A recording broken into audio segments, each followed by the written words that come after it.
mahasiswa yang dimuliakan Allah Subhanahu wa taala, insya-Allah kita akan bincang 4 persediaan yang menyambut kedatangan Ramadan. 4 persiapan. Arba' isti'dadat. 4 preparation. Yang pertama, suka anda menyebutnya sebagai al-isti'dad an-nafsi, mental preparation. Di mana pentingnya mental preparation? Boleh tanya pakar psikologi. Kalau tidak penting dia, takkan seorang guru besar atau pengetua sekolah dia akan buat di pintu gerbang sekolah UPSR 350 hari lagi. Besok murid datang, UPSR 349 hari lagi, lusa 348. Terus diingatkan murid-murid itu. Betul tak? Sama ada yang akan duduk UPSR, PMR, SPM. Biasanya sekolah buat countdown, mengira daripada bilangan yang paling besar sampai yang kecil, sehinggalah UPSR 7 hari lagi. Subhanallah. Apa maksud? Maksudnya supaya murid-murid yang akan duduk peperiksaan besar punya mental preparation.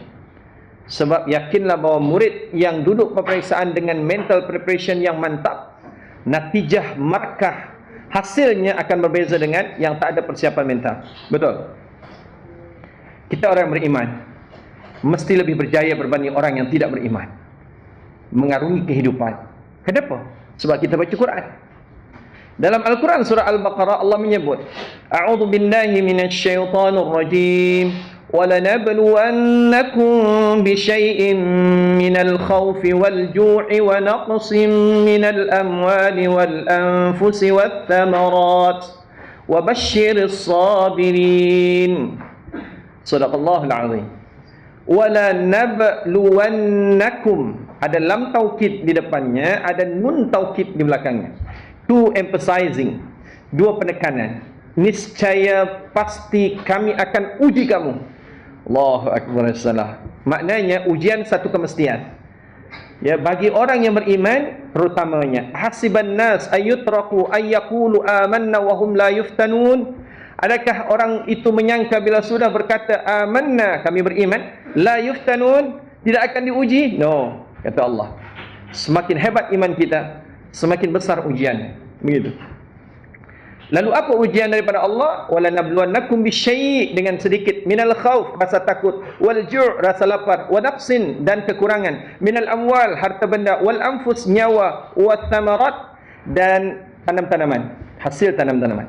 Wa basyiris sabirin, bagi perkabaran gembira bagi orang-orang yang bersabar. Alladzina idza asabathum musibah, mereka yang bila diuji oleh Allah, qalu, berkata, inna lillahi wa inna ilaihi raji'un, kami hanyalah milik Allah dan kami akan dikembalikan kepada Allah Subhanahu wa taala.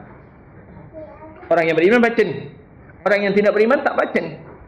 Sehingga orang beriman punya mental preparation menghadapi kehidupan apapun yang dihadapi. Ajaban li amril mu'min, kata Rasulullah. Saya tabi dengan orang yang beriman, selut. Kenapa? Idza asabahul khair syakar wa idza asabahu syarr sabar. Orang yang beriman ni kalau dibagi kebaikan dia akan bersyukur, kalau diuji dengan kekurangan dia akan bersabar.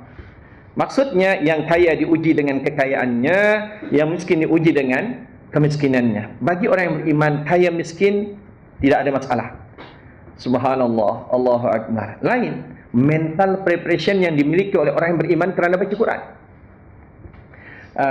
Di mana contoh daripada kehidupan Rasulullah sallallahu alaihi wasallam yang baginda memberitahu sahabat-sahabat untuk mengadakan preparation mentally, secara mental, daripada doa Nabi sallallahu alaihi wasallam. Apa doa Nabi bila masuk bulan Rajab? Allahumma barik lana fi Rajab wa Sya'ban wa balighna Ramadan. Explicitly doa, implicitly seakan Nabi bagi tahu sahabat dah masuk Rajab, siap-siap nak datang Ramadan. Subhanallah.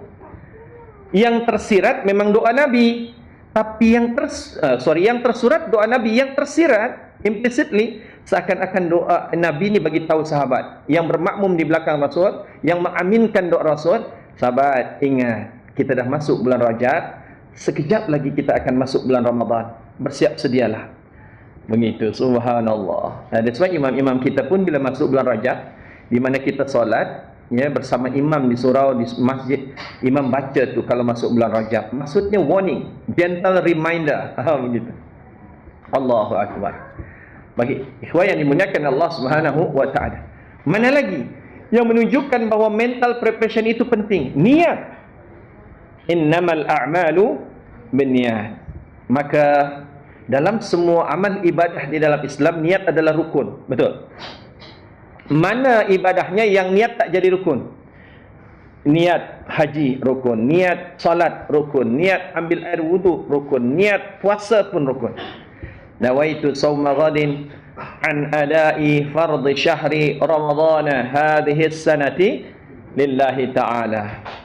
Maka ulama menyebut ya, an-niyatu mahalluha fil qalbi. Niat itu tempatnya di dalam hati. Wa amma talaffuz biha mustahabbun. Yang dilafazkan sama-sama tu atau seorang-seorang, nawaitu shauma ghadin, itu hukumnya sunat.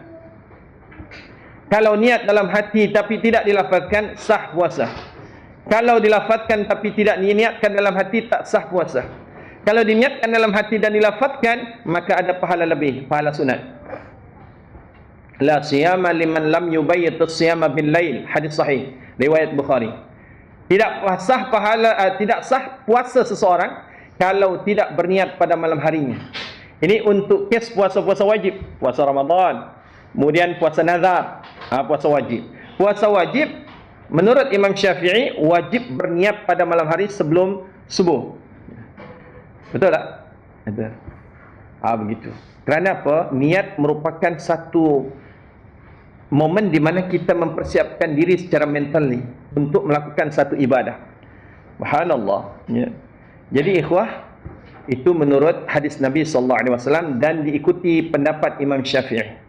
Cuma bahayanya, tiba-tiba pagi-pagi kita tertanya di salah satu hari bulan Ramadan ni, malam tadi sempat niat ke tak?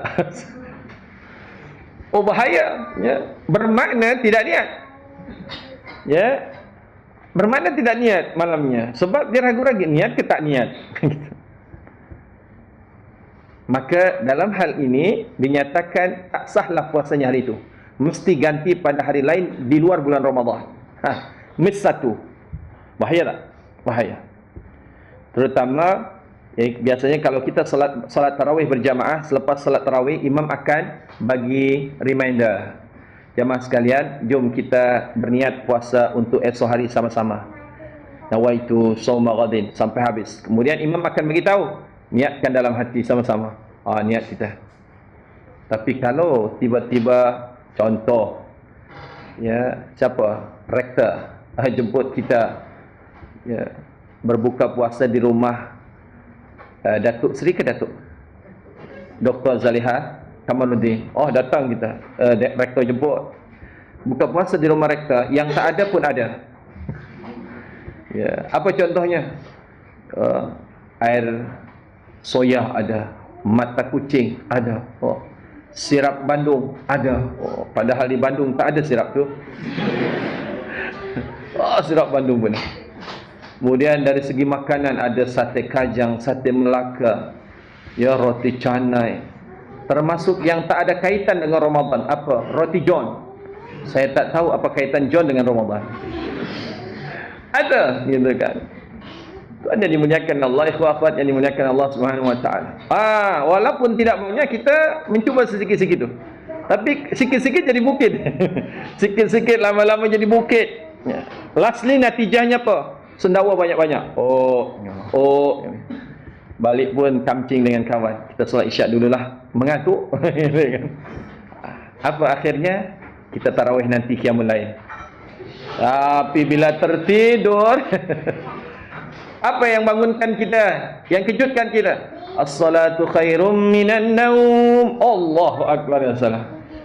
Tarawih tidak, qiyamul lail tidak. Tapi tarawih hukumnya sunat, qiyamul lail hukumnya sunat. Satu yang terlupa, niat. Sudah, ya, maknanya hari itu dinyatakan kita tidak sah berpuasa.